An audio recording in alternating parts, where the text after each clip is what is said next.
জেনে রাখবেন মা, যদি থাকে কৃষ্ণ সখা কি করবে ঘুরঘুরে পোকা। দেখি ওর পিছনে কে আছেন বলে দুর্বাসা কিছুটা এগিয়ে গেলেন। 108 জন মুনি ঋষি যোগী তারা অনেকটা দূরে চলে গেছেন।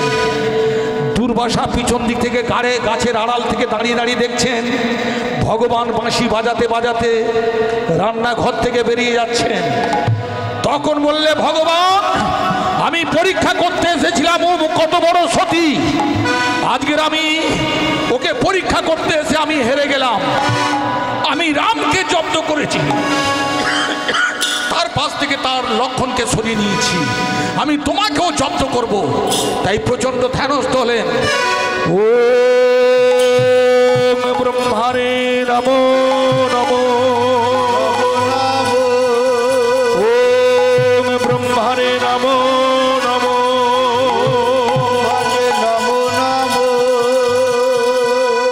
দীর্ঘদিন তপস্যা করার পর দুর্বাসার শরীরটা ভক্তমণ্ডলী মায়েরা দুর্বল হয়ে গেল। শুধু তাই নয়, প্রচণ্ড গায়ে জ্বালা যন্ত্রণা হলো। ভগবান সেই পথ দিয়ে যাচ্ছিল, দুর্বাসা ডেকে বললে, শোনো তুমি নাকি ভক্তের প্রাণ, তুমি নাকি ভক্তের আপনজন, আমি যদি সাধু মুনি ঋষি যোগী সন্ন্যাসী হয়ে থাকি তুমি আমাকে সেবা করো। ভগবান বললে, আমি নিশ্চয়ই সেবা করব। আপনি কি সেবা চান? এক কাজ করো, দেরি না করে তপ্ত ঘিত চন্দন মিশ্র করে আমার দেহে লেপন করো। ভগবান চাকরের মতো দুর্বাসাকে লেপন করছেন।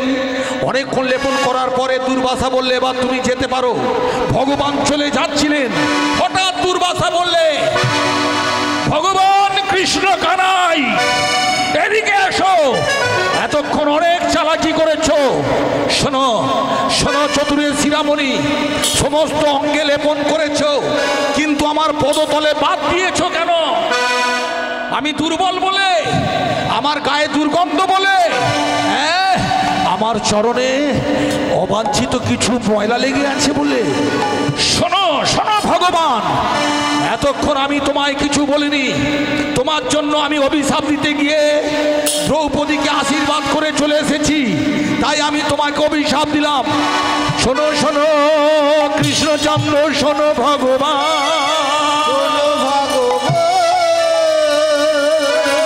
তোমার সর্বঙ্গ ভেদ হবে, ভেদ হবে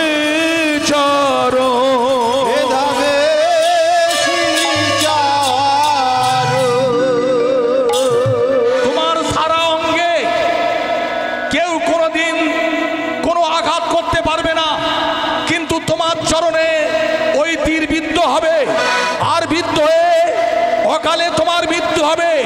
এই অভিশাপ আমি তোমায় দিলাম। শোনো শোনো কৃষ্ণচন্দ্র, শোনো ভগবান, সর্বঙ্গ অভেদ হবে, ভেদ হবে চরণ।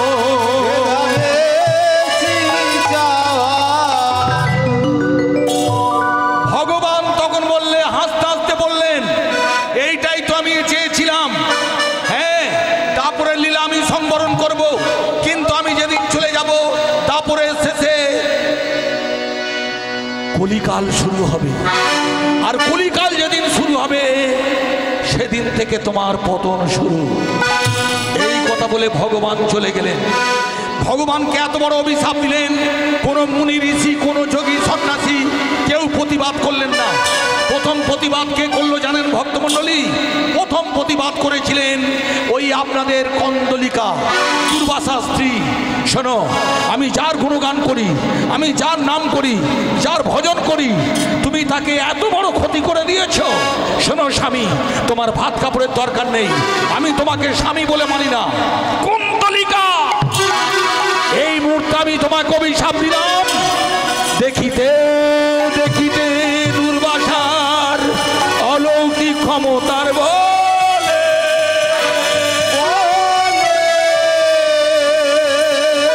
কন্দলিকাকে দেয় ভস্ম করে।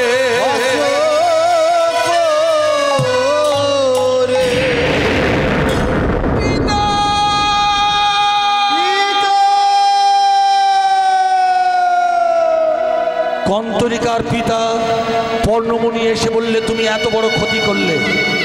শোনো, আমি তোমায় বলে যাই, আমি মুনি ঋষি যোগী সন্ন্যাসী, চট করে কাউকে অভিশাপ দেয় না, কিন্তু মনস্তাপ মুনি সাপ তোমায় লেগে যাবে। জেনে রেখো, তোমার এই পতনও অনিবার্য। কোথা থেকে পতন হবে জানো? বৈষ্ণবের চরণে যেদিন করবি অপরাধ, বৈষ্ণবের চরণে যেদিন করবি অপরাধ, সেদিন তোর মৃত্যু হবে, এটাই অভিশাপ। সেদিন তোর মৃত্যু হবে, এটাই অধিকার। সেদিন তোর মৃত্যু হবে, এটাই অভিশাপ। সেদিন তোর মৃত্যু হবে, এটাই অভিশাপ। বৈষ্ণবের চরণে যেদিন করবি অপরাধ,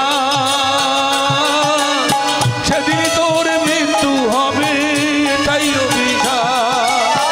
সেদিন তোর মৃত্যু হবে, এটাই অভিশাপ।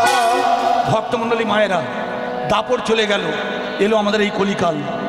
জেনে রাখবেন, পুড়িয়ে মেরেছিল নিজের স্ত্রীকে। পৃথিবীতে 3টে মহাপাপ আছে: গোহত্যা, শিশু হত্যা, নারী হত্যা। বুঝতে পারছেন মায়েরা?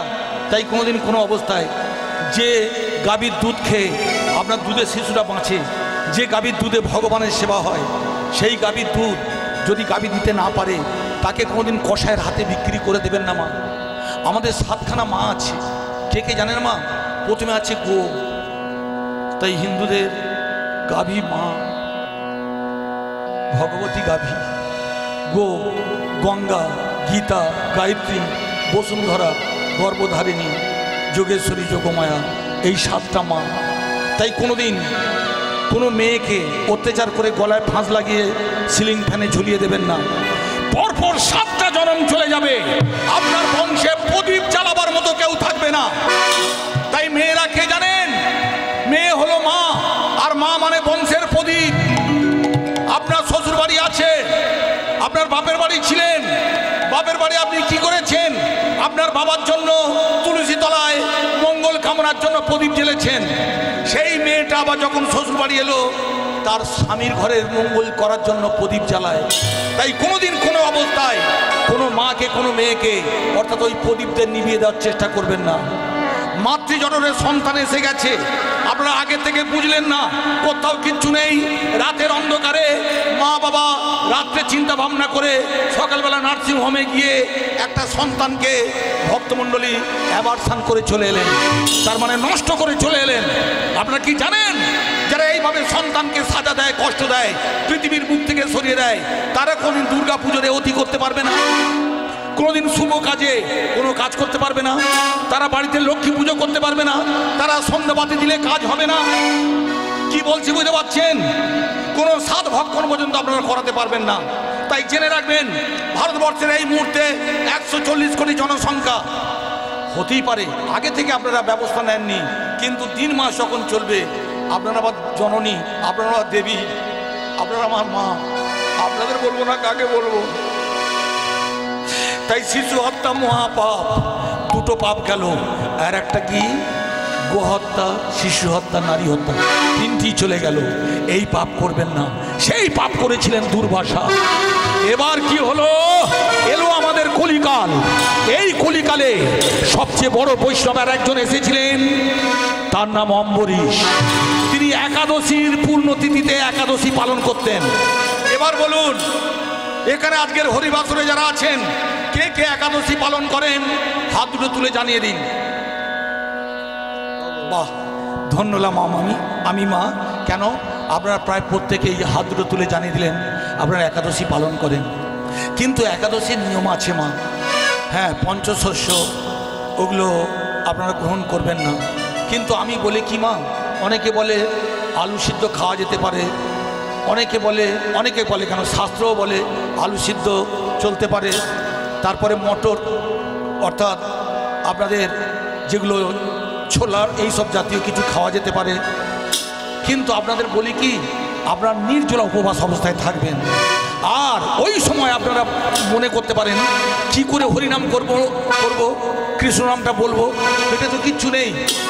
তাহলে শুনে রাখুন, যখনই হরিনাম করবেন, কৃষ্ণ নাম করবেন, তার মাঝখানে নিজেকে হারিয়ে ফেলবেন, তখনও খিদে থাকবে না।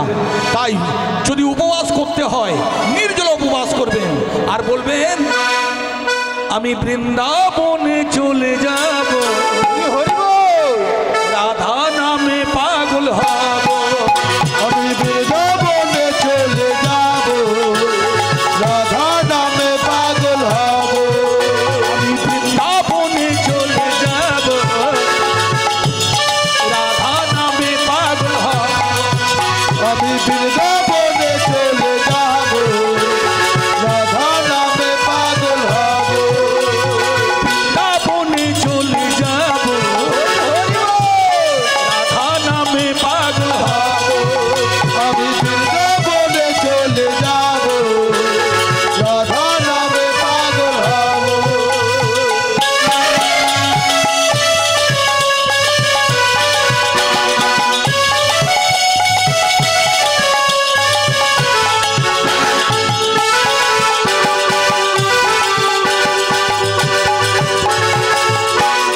রাধা নামে পেলে কি পার, রাধা রানী পেলে কি পার, রাধা নামে পেলে কি পার, রাধা রানী পেলে কি পার, শ্যামে কি পাব, আমি বৃন্দাবনে চলে যাব, রাধা নামে পাগল হব, আমি বৃন্দাবনে চলে যাব, রাধা নামে পাগল হব।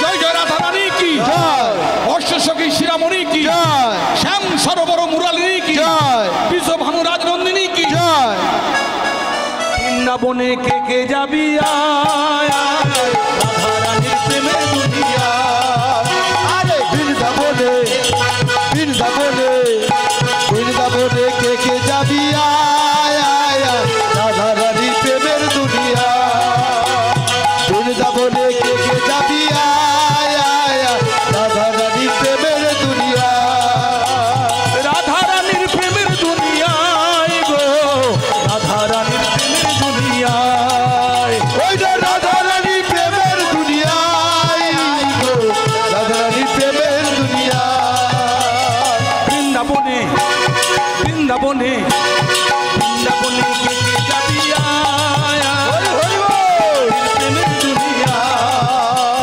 বৃন্দাবনে কে কে যাবি আয় আয় আয়, রাধা রানী প্রেমের দুনিয়া,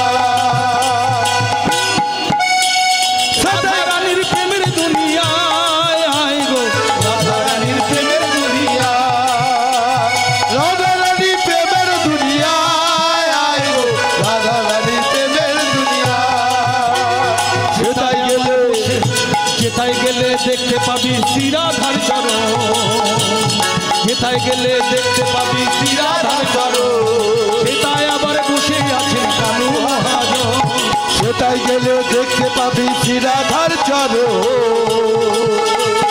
পাশে আবার বসে আছে কানু মহাজন,